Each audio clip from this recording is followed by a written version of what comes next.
5.7 by 28, they built 2 guns around it and both of them still look sick. This round from 1990 was drawn up at FN from a blank sheet with no parent case behind it, throwing a bullet about the weight of 3 pennies fast enough to get through a Kevlar vest at 200 meters. And the reason it works in either one is that a loaded round weighs roughly half what a 9mm weighs. So you're carrying twice the ammunition for the same weight on your belt, and you can empty all 50 super fast and not much recoil. But shoot that same round into a car door and it stops in the door, and shoot it at the hard rifle plates a soldier wears in a plate carrier and it dents them and drops off. And this was an era before all the modern body armor started making it harder for this round to defeat. 4.6 by 30.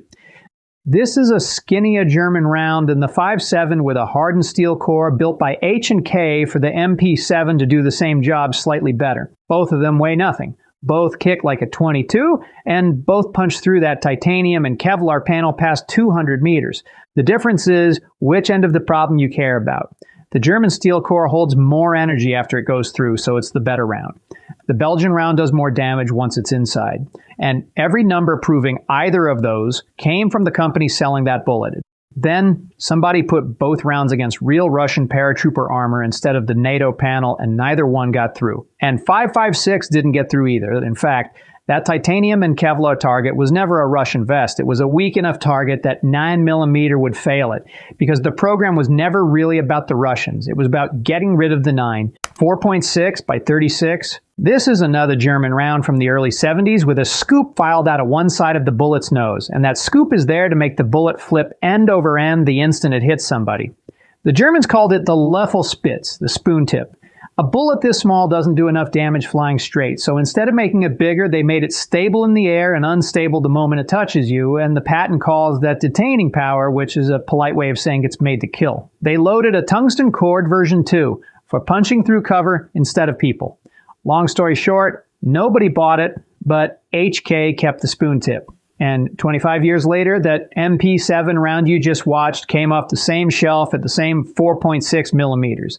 30 Carbine. The 30 Carbine is the round that started all of this. Adopted in 1941 for the men who found a Garand too heavy and a pistol useless, and it makes around about what a .357 Magnum makes out of a rifle you can carry all day, which means it punches through wood and the light cover out to a couple hundred yards, and past that it's falling so fast you can't hit anything with it.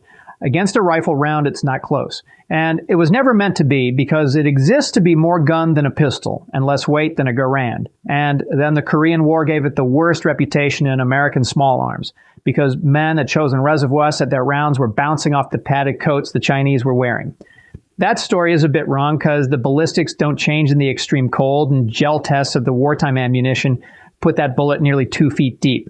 So what was actually failing was the gun, since at 30 below the lubricant turned to grease and the magazine springs went soft, so the carbine stopped feeding. Frozen clothes don't stop bullets, but frozen oil will stop the gun. 224 Buzz. This was the British answer from the late 90s. A 10mm autocase neck down around a rifle bullet so that a police force with Glocks and MP5s could get armor-piercing capability by swapping barrels and changing nothing else. They built it because of North Hollywood, where 2 men in body armor stood in the open and took police pistol fire for 44 minutes without going down.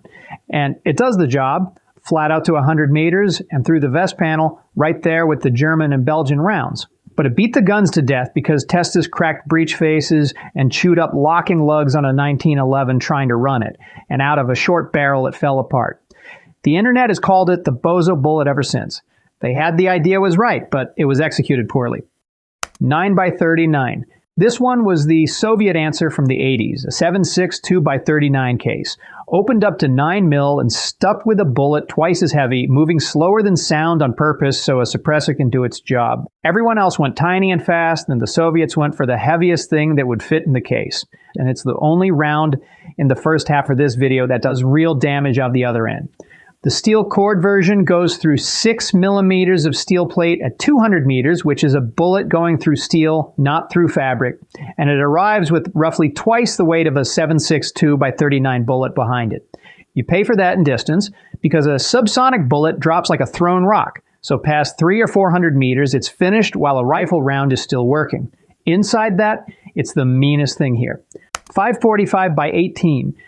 The 5.45x18 is a Soviet pistol round from around 1972, firing a tiny pointed steel cord bullet that looks like a rifle bullet somebody shrank in the wash, out of a pistol flat enough to disappear under a suit jacket. On paper, it's nothing.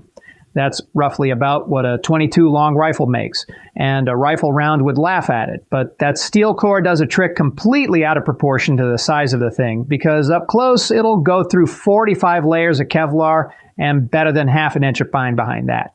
And the men who tested it said no modern flak jacket protects against it. So it's a gun you hide flat against your ribs that goes through soft armor of 45 bounces off. There's a story going around that a young Vladimir Putin had a hand in the design, but he joined the KGB in '75 and the gun was already in production. 7.62x25 Tokarev. This is a Soviet round from 1930. A small light bullet loaded hot enough to move at rifle speed out of a pistol. And it fed the sidearm and the submachine gun off the same case on purpose. Its penetration reputation is completely earned. It goes through level 1, 2A, and 2 soft armor, and it'll beat some Kevlar helmets, including the American Paz GT helmet. And a 45 out of a Thompson does none of that. What it doesn't do is it leave much behind, because a thin, fast bullet at those speeds tends to go straight through and keep going, which makes a TT-33 in one hand and a PPS-H-41 in the other. A rough draft of everything FN and HK would spend the 90s arguing about 60 years early and a lot cheaper. 5.56x30 MARS. This one is a 5.56 case chopped short and loaded with Magnum pistol powder, so it burns everything up inside a 10-inch barrel instead of throwing half of it at the front as a fireball. Out of that short barrel, it goes through a Kevlar helmet and a vest at 300 meters, 100 meters further out than the 5.7 ever claimed. Then this one hits like a rifle bullet because it is one, just with less powder behind it. That's the whole pitch. Everything else in this video is trying to invent a new way to beat armor, and Colt just took the round that already beats armor and made it fit in a smaller gun. They built that gun by taking an actual M16, cutting the receiver apart, pulling material out of the middle, and welding it back together shorter.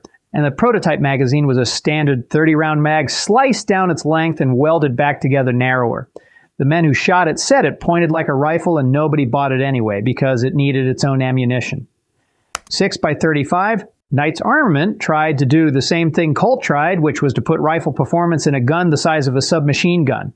Out of a 10-inch barrel, it hits slightly harder than 5.56 does out of a barrel that short, with round half the recoil. But Knight's admitted the thing that killed it, because they could have just built a short 5.56 carbine instead, and they knew it.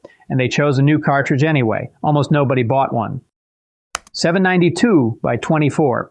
The 7.92x24 is a Belgian round from 2005 built on a shortened .30 carbine case, and it exists because one man thought the 5.7 and the 4.6 were too small, since they'll get through the vest and then not do much once they're in there. So he went bigger and slower, closer to a 9mm, and kept it as a barrel swap so a Glock or a 1911 can shoot it. There's an armor-piercing load with a hardened penetrator, and there's one that stuffs 3 projectiles into a single case and fires them out of a smooth barrel, which is buckshot out of a pistol. Nobody took it serious, and no one serious bought it. The .22 SCAMP.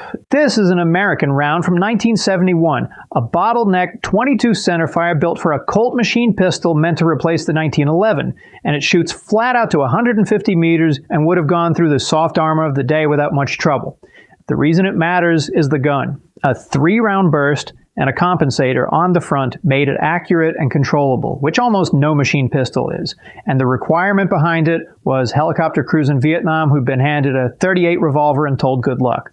If your other option is a service revolver, a controllable burst of flat-shooting .22s at 150 meters is a different world. They built exactly one, and this is a personal defense weapon 20 years before NATO invented the phrase. The 5.8x21 is the Chinese round from the mid-90s, an openly copied 5.7 concept built to get the PLA off Tokarev and 9mm and onto something that beats a helmet. China aimed lower than FN, and HK did on purpose, with a slower bullet and less pressure, so it behaves in a pistol instead of fighting you. What it wins on is weight, because a loaded round undercuts even the 5.7, and when you're issuing a whole army, the grams are the argument. What it gives up is distance, since it'll get through a helmet at 100 meters, and the 5.7 is still getting through a vest at twice that. It never left the country, and the best detail is the compact version, which they styled with walnut grips and old-fashioned lines deliberately because generals were going to be the ones carrying it. 6.5 by 25 CBJ. The CBJ is a Swedish round from the early 2000s, and it's the cleverest thing in this video.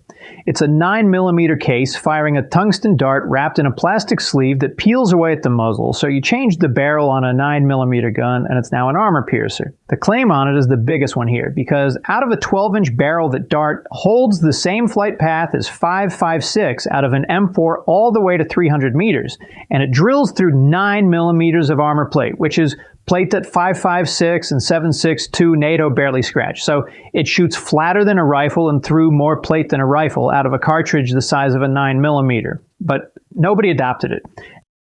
The 9x21 Gyurza is a Russian round from 1996 built around a bullet that's two things at once with a hard steel core inside a soft outer sleeve and plastic between the two, so hit a body and it stays together and makes a wide wound, and hit armor and the sleeve strips away and the core keeps going. Against 30 layers of Kevlar with titanium behind it at 100 meters, it goes through essentially every time, and it does that out of a pistol. That's the same job the 5.7 and the 4.6 were built for, done at a fraction of the distance, but with a real bullet on the other end instead of a fast 22. It's named after a blunt-nosed Viper, and the ammunition costs several times what 9mm costs, which is why the Russian army looked at it and walked away. 9x18 PMM. The 9x18 PMM is a Soviet round from the end of the 80s, the standard Makarov cartridge with a lot more powder shoved in behind a steel cord bullet with a cone-shaped nose meant to beat basic body armor inside 50 meters. It does that, and it also wrecks guns. They pushed the pressure so far that the old Makarov can't safely fire it, and there are Russian submachine guns in service today that are specifically banned from taking this round because the gun won't survive it. So the round that was supposed to fix the pistol problem without changing anything ended up needing a new pistol anyway.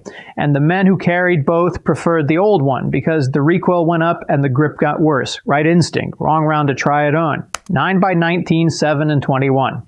The 7N21 is a Russian armor-piercing 9mm from 1994, the same 9x19. Everybody on Earth already has, loaded far hotter than a 9mm is supposed to take, with a hardened steel spike running down the middle of the bullet. The faster version that came after it will punch 8mm of steel up close. That's more steel than the 5.7 or the 4.6 will go through out of a cartridge that costs a fraction as much, feeds from magazines that already exist, and hits with a 9mm weight instead of a 22's. The only thing it needs is a barrel and chamber built stronger. So while Belgium and Germany spent 15 years arguing about whose new bullet NATO should adopt, the Russians made the old one armor-piercing and just went with it. 540 by 39. The 545 by 39 isn't a PDW round at all, and that's exactly why it belongs here, because around 1979, the Soviets needed a compact weapon, and instead of inventing a cartridge, they cut the AK-74 down to a barrel around 8 inches long and called it done. You lose velocity, you lose range, and the muzzle blast is obnoxious. But it's still an intermediate rifle cartridge, which means it does rifle damage on the far end and goes through cover that stops every small bore round in this video. Next to a 5.7, it's a completely different weight class on the target. The West called it the Krinkov and told each other it was named after a captured Soviet officer, but Krinkov isn't a Russian name. No such officer turns up anywhere, and the Russians call the gun Kshuka, 300 Whisper. The 300 Whisper is an American Wildcat cartridge from 1992, a .221 fireball case opened up around a .30 caliber bullet. And it does something nobody had made work properly before, which is shoot heavy and quiet under a suppressor and then shoot supersonic out of the same gun on the same day.